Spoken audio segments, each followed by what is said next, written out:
नमस्कार. बार्शी संचारच्या दिग्गजांच्या मुलाखतीमध्ये आपल्या सगळ्यांचं स्वागत. आज आपल्यामध्ये आलेले आहेत डॉक्टर मीरा विजय गोदापुरे. तुमचं या ठिकाणी स्वागत. नमस्कार. नमस्कार मॅडम. नमस्कार मॅडम स्त्रीरोग तज्ज्ञ व प्रसूती चिकित्सक आहेत. गेल्या 1987 पासून 38 वर्ष त्यांनी आपल्या या वैद्यकीय क्षेत्रामध्ये कार्य केलेलं आहे. अफाट कार्याचा अनुभव आणि कितीतरी वैद्यकीय रुग्ण त्यांच्या हाताखालून गेलेले आहेत आणि त्यांनी सुधारित आरोग्य आपल्यासाठी मिळवलेलं आहे. कितीतरी नवजात शिशु त्यांच्या हातून जन्माला आलेले आहेत आणि आज खूप चांगल्या रीतीनं सुदृढ अवस्थेमध्ये राहत आहेत.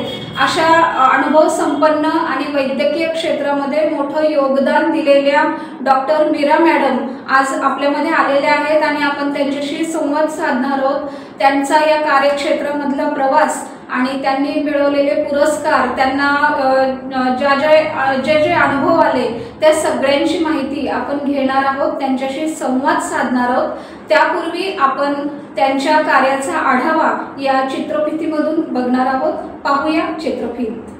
डॉक्टर सौ मीरा विजय गोदेपुरे स्त्रीरोग तज्ज्ञ व प्रसूती चिकित्सक यांची जन्मभूमी हैदराबाद तर कर्मभूमी बार्शी असलेल्या डॉक्टर मीरा मॅडम यांना त्यांच्या वैद्यकीय क्षेत्रातील योगदानाबद्दल नुकताच 1 जुलै 2025 रोजी आयुष व्यसनमुक्ती केंद्राच्या वतीने जीवनगौरव पुरस्काराने सन्मानित करण्यात आले. त्याबद्दल त्यांचे हार्दिक अभिनंदन. डॉक्टर मीरा मॅडम यांनी 1987 साली वैद्यकीय पदवी घेतली तर 2007 रोजी मानसशास्त्र विषयात प्रथम श्रेणी उत्तीर्ण होऊन BA पदवी संपादन केली. सुरुवातीचे 10 वर्ष बार्शी येथील हिरेमठ हॉस्पिटल येथे कार्यरत तर 1 वर्ष कॅन्सर हॉस्पिटलच्या सर्व्हायकल कॅन्सर डिटेक्शन कॅम्पमध्ये कार्य. शिवाजी कॉलेजच्या नर्सिंग कॉलेजमध्ये प्राध्यापक. प्रिव्हेंटिव्ह ऑब्स्टेट्रिक्स विषयी अनेक आंतरराष्ट्रीय परिषदांना उपस्थिती दर्शवली. 20 वर्षापासून गर्भपूर्व व गर्भसंस्कार या क्षेत्रात कार्यरत असताना भारतात व भारताबाहेर अंदाजे 5000हून अधिक मातांना प्रशिक्षण दिले. सखी मंचतर्फे चाइल्ड डेव्हलपमेंट क्षेत्रात कार्य करताना महाराष्ट्रातील अनेक जिल्ह्यात प्रत्यक्ष भेटी देऊन गर्भसंस्काराची शिबिरे घेतली. ज्ञानप्रबोधिनी संचलित intelligent and aptitude measurement centre Barshi येथे चालू केले. मनशक्तीमार्फत certified in advance course of गर्भसंस्कार चालू केले. अनेक ठिकाणी व्याख्यानं देऊन वृत्तपत्रांमधून लेखन करून त्यांनी वैद्यकीय सेवा गेल्या 38 वर्षापासून सातत्यानं दर्शवली. त्यांच्या या कार्याची दखल घेत अनेक संस्थांनी त्यांना पुरस्कारांनी सन्मानित केले. त्यातील काही उल्लेखनीय पुरस्कार: 2007 साली भगवंत महोत्सवात बार्शी नगरपालिकेच्या वतीने आनंदयात्री जीवनगौरव पुरस्कार प्रदान करण्यात आला. 2011 साली जंगम विकास संस्थेच्या वतीने तर 2014 साली 8 मार्च जागतिक महिला दिनानिमित्त गुणवंत गौरव पुरस्काराने सन्मानित करण्यात आले. सध्या त्यांच्या सर्व सोयी सुविधांनी सुसज्ज असणाऱ्या गोदेपुरे हॉस्पिटल सेंटरमध्ये गर्भपूर्व व गर्भसंस्काराचे ऑफलाईन ऑनलाईन वर्ग घेतले जातात. मनमिळावू वृत्तीच्या, कुटुंबवत्सल, सदैव हसमुख, कार्यतत्पर असणाऱ्या डॉक्टर मीरा मॅडम यांचे पती डॉक्टर विजय गोदेपुरे बार्शी नगरपालिकेत आरोग्य अधिकारी, कन्या doctor Sau Ojaswi dental surgeon, जावई doctor Shubham Thalpati MS general surgeon असे वैद्यकीय क्षेत्रात कार्यरत आहेत. आपल्या हातून जन्माला आलेल्या नवजात शिशु आणि त्यांच्या मातांसोबत स्नेहबंध वृद्धिंगत करणाऱ्या जनसेवा हीच खरी ईशसेवा मानून हाती घेतलेल्या कार्यास पूर्णत्व देणाऱ्या डॉक्टर सौ मीरा विजय गोदेपुरे यांच्या आजतागायतच्या कार्यास सलाम. पुढील वाटचालीसाठी शुभेच्छा. त्यांच्या कार्याची अधिक माहिती त्यांच्याशी संवाद साधून जाणून घेऊयात. मॅडम, मला पहिल्यांदा सांगा की तुम्ही ह्या वैद्यकीय क्षेत्रामध्ये 1987 सालापासून कार्यरत आहात. तर आत्ता आपण बघतोय की 2025 आहे, त्यामुळं 38 वर्षाचा कालखंड गेलेला आहे. तर आत्ता वैद्यकीय क्षेत्र खूप अफाट रीतीनं विकसित झालेलं आहे. परंतु त्यावेळेला वैद्यकीय क्षेत्राची स्थिती कशी होती आणि तुमचं कार्य करण्याची माहिती तुम्ही कशी मिळवलीत आणि कसं कार्य केलं या सगळ्याची माहिती आम्हाला द्या. आभारी आहे. प्रश्न खूप छान आहे. वैद्यकीय क्षेत्रात जसं मॅडमनी सांगितलं, शिल्पा मॅडमनी 1987 साली वैद्यकीय क्षेत्राची पदवी मी घेतली. सोलापूरमध्ये कॉप डिग्री घेतल्यानंतर कोऑपरेटिव्ह हॉस्पिटल, ज्याला सहकारी रुग्णालय असं म्हटलं जातं, तिथं स्त्रीरोग तज्ज्ञ डॉक्टर बंदवा सर, डॉक्टर संपत बंदवा सर, त्यानंतर Valsankar madam, Uma Valsankar madam, doctor Ajit Gandhi, अशा अनेक स्त्रीरोग आणि प्रसूती चिकित्सा करण्यामध्ये दिग्गज असणारे जे डॉक्टर्स होते, त्यांच्यासोबत आम्ही अनुभव घेतला, कार्य केलं, खूप काम केलं. आणि अशातच बार्शीला यायचा योग आला की आपल्या बार्शीतली जे काही हिरेमठ हॉस्पिटल आहे तिथे एम्प्लॉयमेंट एक्सचेंजद्वारे सिलेक्शन झालं आणि बार्शीमध्ये 1987 साली मी स्त्रीरोग विभागात देशपांडे मॅडमबरोबर काम करायला सुरुवात केली. तेव्हाच हिरेमठ हॉस्पिटल हे फार बलाढ्य आणि दिग्गज हॉस्पिटल, म्हणजे अगदी पंचक्रोशीतील, महाराष्ट्रातील अनेक लोक ट्रीटमेंट घेण्यासाठी येत असत. आणि तेव्हा जे काही डॉक्टर होते ते अगदी धन्वंतरी समान डॉक्टर त्या काळी सेवा देत होते. त्यामध्ये डॉक्टर हिरेमठ, ज्यांना आपण सर्जन साहेब म्हणतो, त्यानंतर डॉक्टर नेने साहेब, ज्यांना मेडिसिनचं धन्वंतरी म्हटलं जातं, डॉक्टर देशपांडे मॅडम, ह्यांना आम्ही स्त्रीरोग आणि प्रसूतीचे अगदी झाशीची राणी असं म्हटलं जातं, आणि डॉक्टर माने, डॉक्टर पिडियाट्रिशियन, अगदी बालरोग तज्ज्ञ, अशी दिग्गज मंडळी कामाला होती. त्यांच्यासोबत काम करण्याचा अनुभव आला. अगदी प्रत्येक पेशंट पर्सनली कसा तपासायचा हे ज्ञान खूप त्यांच्याकडे म्हणजे मिळालं. आणि मॅडमचं मी तुम्हाला सांगितलं की अगदी त्यांनी प्रचंड काम स्त्रीरोग आणि प्रसूती विभागात काम केलं. त्यांच्यासोबत मी दिवसरात्र त्यांना त्या कामात मदत केली.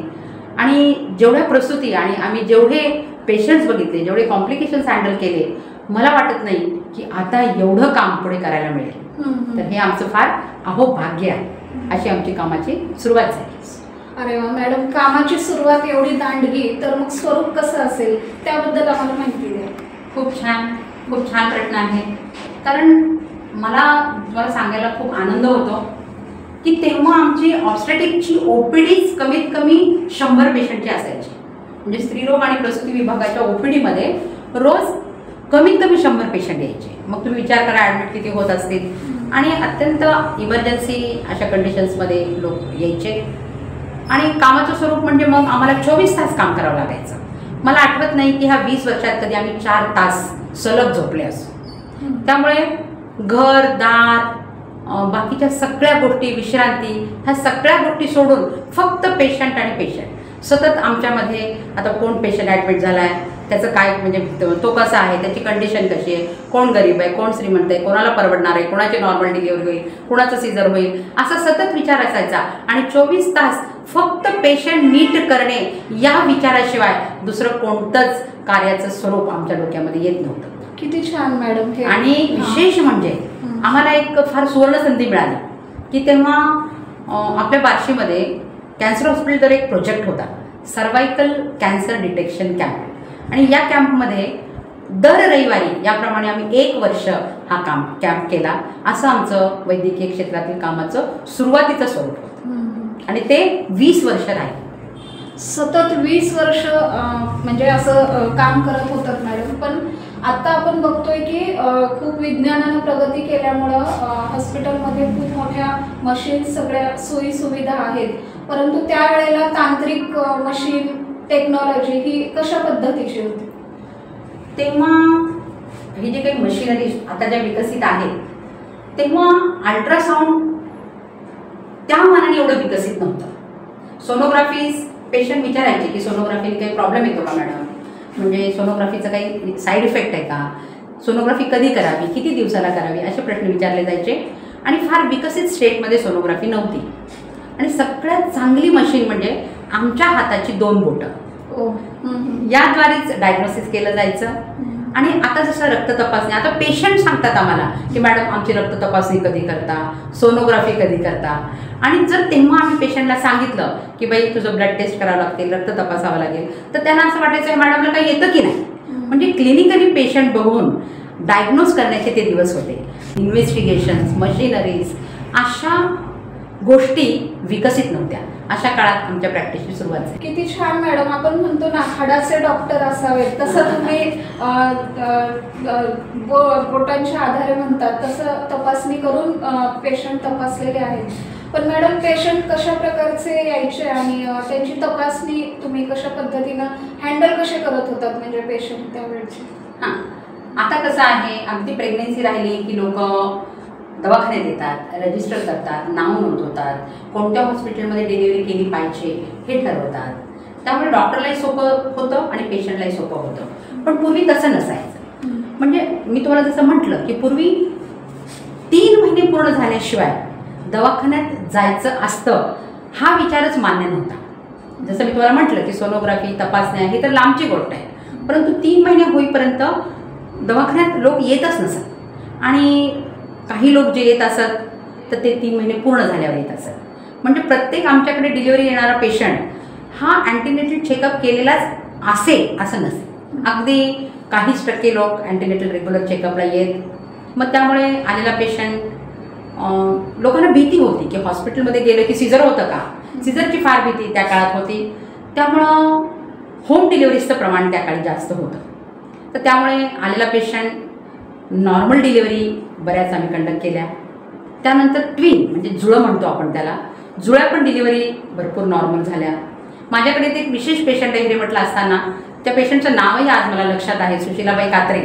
जे 2 मुलं मोठे, एकही अँटीनेटल चेकअप नाही, कसलंही गोळी औषध इंजेक्शन नाही आणि ती डिलिव्हरीला कशी होईना म्हणून आली आणि तिला 3 मुलं झाली, 2.5 किलोची. मुलं अत्यंत उत्तम आहेत.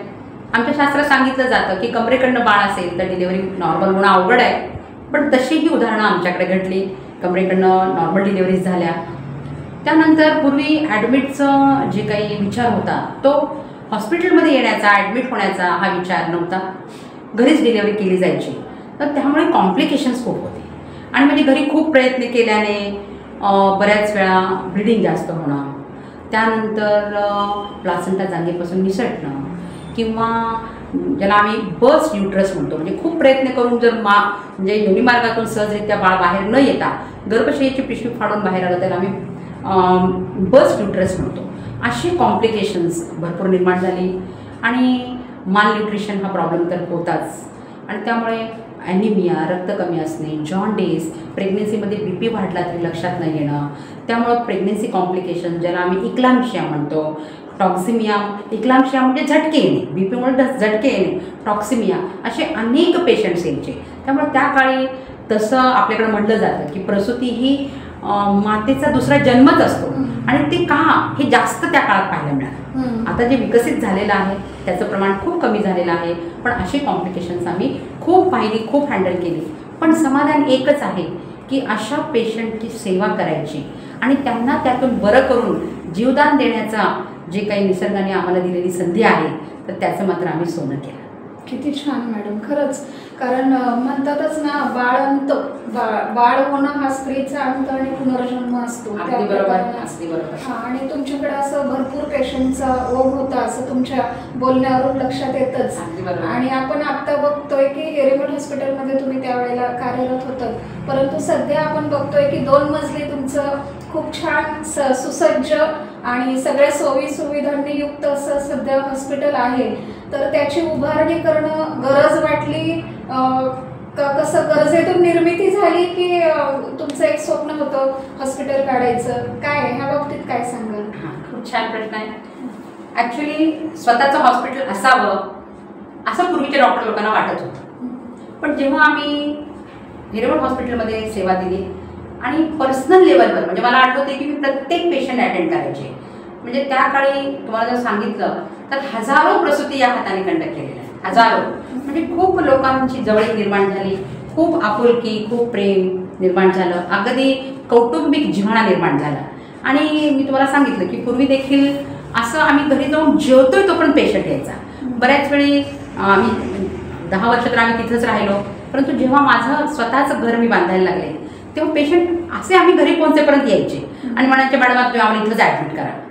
असं पेशंट जेव्हा म्हणायला लागले तेव्हा माझ्या मनात विचार आला, अरे वाय यू शुड नॉट, म्हणजे आपण आता आपलं हॉस्पिटल सुरू करण्याचं जो काही म्हणजे समर्थता किंवा ज्याला आपण काय म्हणतो एक प्रकारचा कॉन्फिडन्स निर्माण झाला आणि वाटलं की काही हरकत नाही की आपणही आपलं हॉस्पिटल सुरू केलं पाहिजे.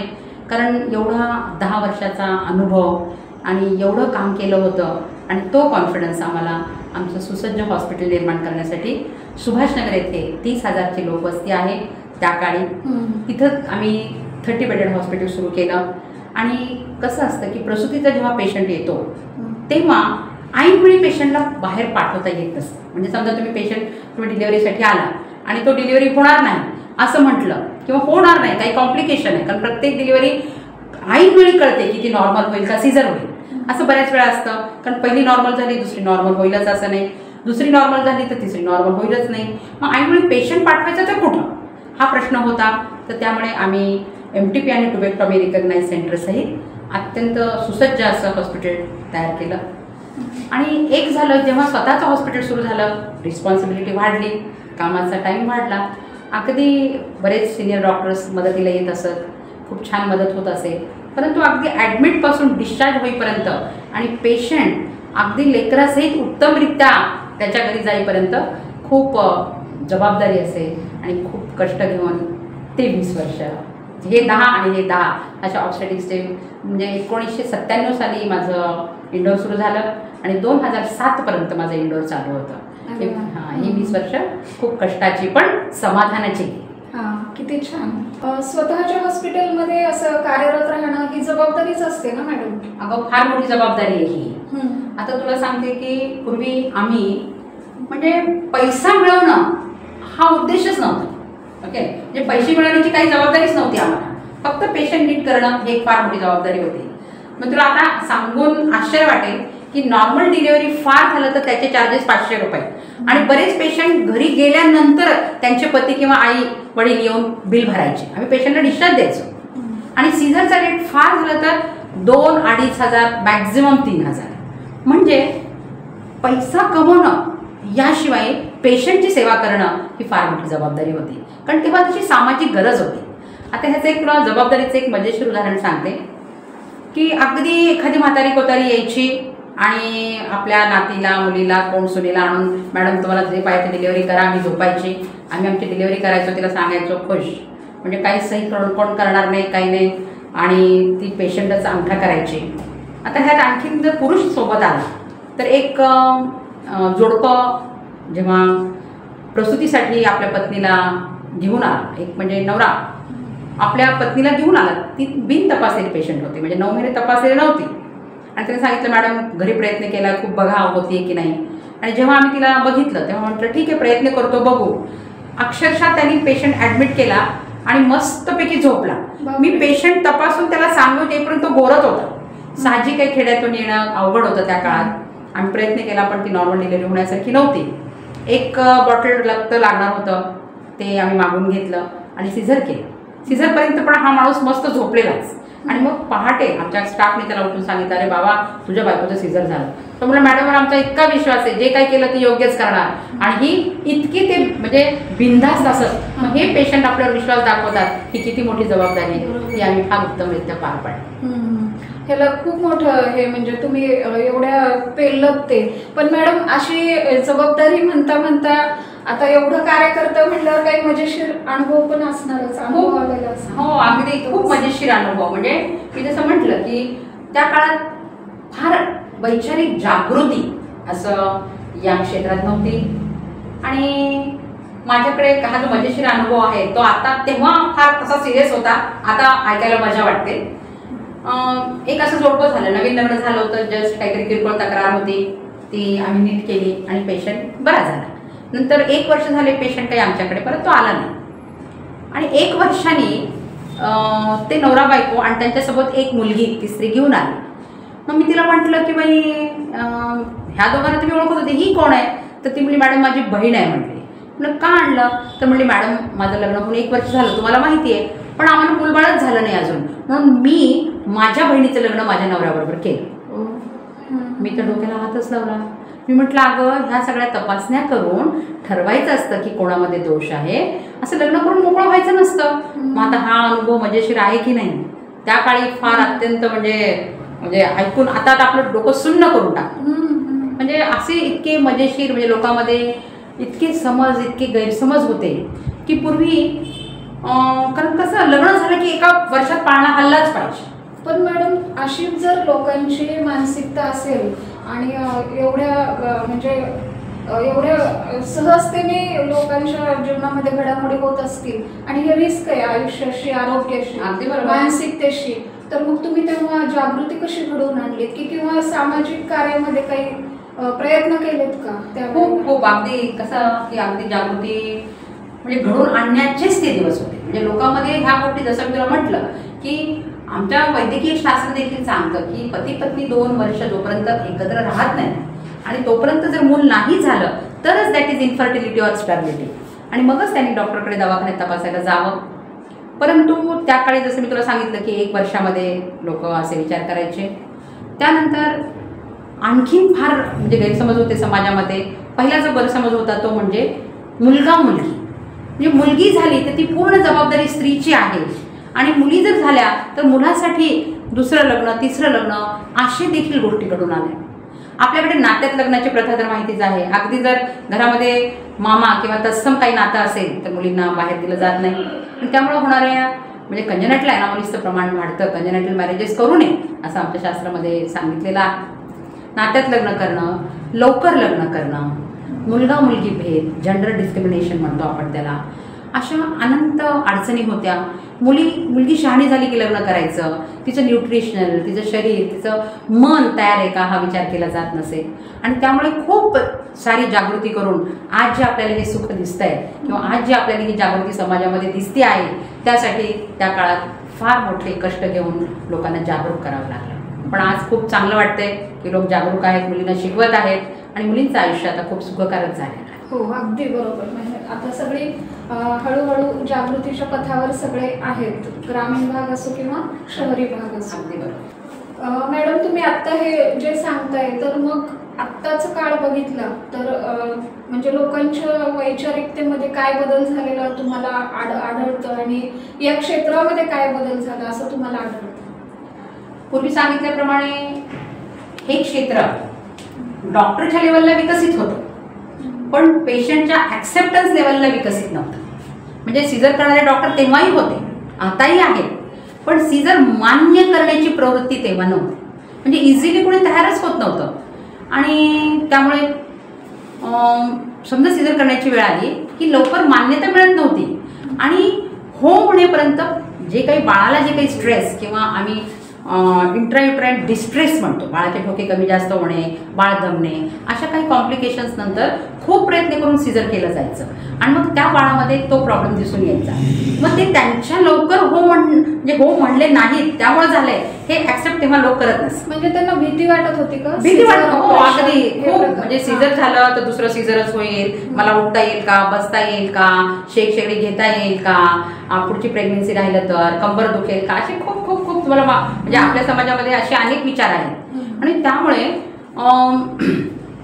पूर्वीच्या काळी सीझर होत परंतु असे खूप कॉम्प्लिकेशन्स होऊन तयार होत लोक. त्यामुळे बेबीमध्ये बऱ्याच गोष्टींचा स्ट्रेस दिसून येत, बाळ लवकर नाही रडलं तर ते सीझर लवकर न केल्यामुळं रडलं असं ॲक्सेप्ट करत नसत लोक. ते म्हणायचे की सीझरमुळं झालं तसं, पण आता तसं नाही. आता लोकांना या गोष्टी समजल्या आहेत.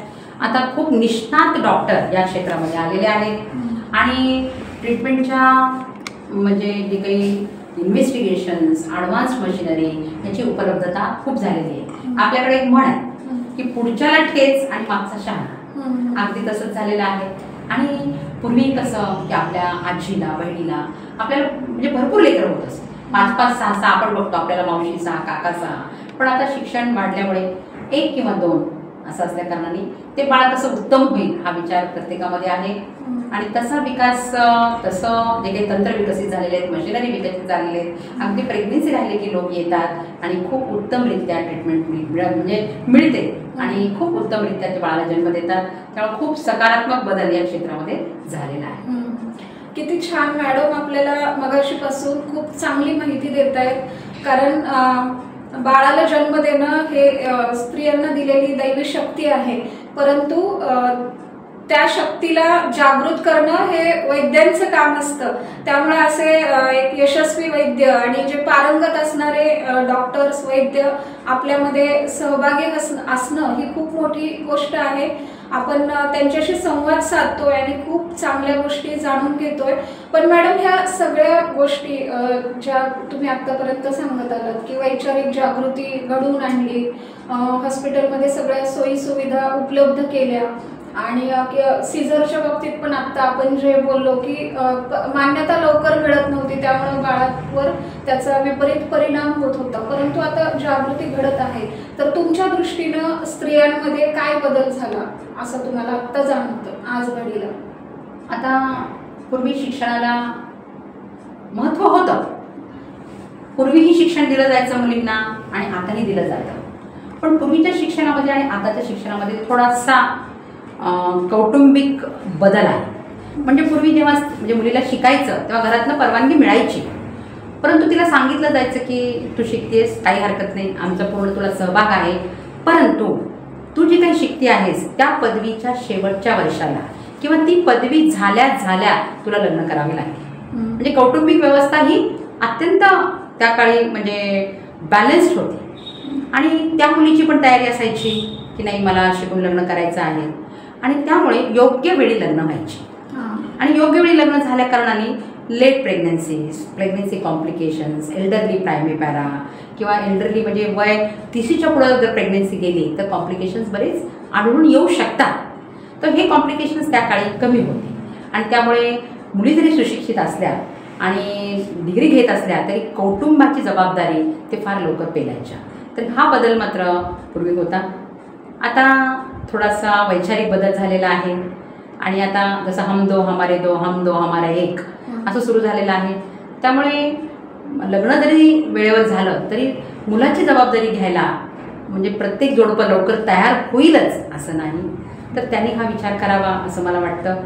कारण पहिली प्रेग्नन्सी ही 25 ते 26च्या दरम्यान आणि दुसरी प्रेग्नन्सी 30च्या आत जर झाली तर त्या म्हणजे वयामुळे होणारे कॉम्प्लिकेशन्स निश्चित टाळता येते. हो, खूप छान मॅडम.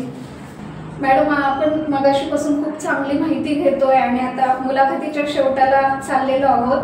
तर तुम्ही जे आता स्त्री जीवनातलं स्थित्यंतर, मानसिकता, शारीरिकता आणि शैक्षणिक वैचारिकता ह्या सगळ्या बाबतीत बोललात, तर याचे फायदे भरपूर झालेले आहेत, परंतु काही तोटे झालेत का तुमच्या दृष्टीने काय वाटतं?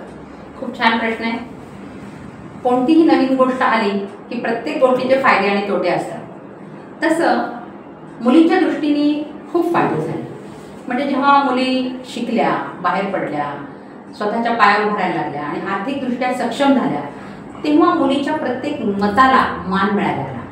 हा फार मोठा सहभाग. म्हणजे पूर्वी घरातल्या बऱ्याच कार्यामध्ये स्त्रीचं मत घेतलंच जायचं असं नव्हतं. काही घरात घेतलं जायचं, काही घरात घेतलं जात नव्हतं. पण जेव्हा ती आर्थिक जबाबदारी सांभाळायला लागली तेव्हा तिची म्हणजे तिला गणल्या गेलं, तिच्या महत्त्वाला किंमत दिल्या गेली. परंतु जेव्हा आर्थिक जबाबदारी येते तेव्हा बाकीच्या गोष्टी बऱ्याच वाढल्या. तिला घर सोडून बाहेर जावं लागलं. त्यामुळे सामाजिक ताण, आर्थिक ताण, बऱ्याच गोष्टींचा बॅलन्स, रिलेशनमध्ये बॅलन्स, ह्या सगळ्या गोष्टी करता करता तिचं स्वतःकडं थोडंसं दुर्लक्ष व्हायला. म्हणजे हा तोटा थोडासा झाला. पण प्रत्येक गोष्ट, स्त्रीचं कसं वैशिष्ट्य असतं, प्रत्येक स्त्रीला आपलं घर अत्यंत उत्तम राहायला पाहिजे. म्हणजे घर व्यवस्थित आणि मगच बाहेर. कोणतीही स्त्री म्हणजे स्वतःचं घर सोडून करिअर करायची इच्छा कोणत्याही स्त्रीला नसते. त्यामुळे ह्या बॅलन्स करणाऱ्या स्टेजमध्ये तिचं शारीरिक आरोग्य थोडंसं म्हणजे शारीरिक आरोग्याकडे दुर्लक्ष झालं, शाळा दिलं. तर त्यामुळे मला असं वाटतं की जे लोक हे बॅलन्स करतायत तर त्यांनी स्वतःची प्रकृती सांभाळून या गोष्टी कराव्यात. म्हणजे जे काही करतात ते उत्तम करतील. कारण आई जोपर्यंत, आई ही घराचा कणा असते, ती जर अत्यंत सशक्त असेल तर ते घर अत्यंत सशक्त असतं. त्यामुळं हे फायदे झाले. आणि तोटे म्हणजे काय होतं की थोडंसं वैचारिक मतभेद जे काही आहेत म्हणजे रिलेशन स्ट्रेन असे काही तोटे होऊ शकतात. तर ते देखील रिलेशन्स बॅलन्स करावेत आणि आपल्या करिअर बरोबर घरच्या वातावरणात देखील महत्त्व द्यावं. एवढं तिने केलं तर ती घराची सम्राज्ञीच असते. खूप छान. पण मॅडम, हे होणं आवश्यकच होतं ना, कारण काळानुरूप ह्या गोष्टी घडणं आवश्यक होतं असं तुम्हाला काय वाटतं? अगदी बरोबर. आपण मगाशी म्हणलो की मुलगा मुलगी भेद करायचं नाही. जसं आपण मुलीला जेवढं शिकवतो तसं मुलाला पण शिकवतो. मग शिकल्यानंतर घरी राहायचं आवश्यकता नाही. बरोबर आहे. म्हणजे हे जसं काही लाईफस्टाईल चेंजेस झाले. आता पूर्वीच्या बायकांना शेंगाची चटणी म्हटलं की उखळ आणि आपल्याला दिसतं मिक्सर, पण आवडतं कोणतं? उखळातलं. म्हणजे लाईफस्टाईल जरी चेंजेस झाल्या तरी आवडी बदलल्या नाही. म्हणून लाईफस्टाईल चेंजेसमुळे या सगळ्या गोष्टी होणं आवश्यकच होतं. म्हणजे इट इज म्हणजे हे झालं हे काही कोणाचा दोष नाही. म्हणजे हे अत्यंत गरजेचं.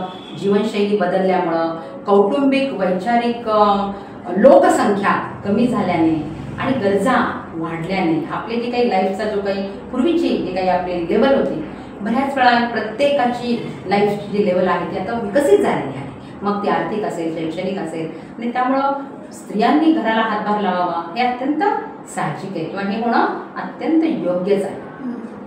आपण मगाशीपासून मॅडमशी संवाद साधतोय आणि 38 वर्षाचा कालखंड कार्यरत आहेत त्या वैद्यकीय क्षेत्रामध्ये.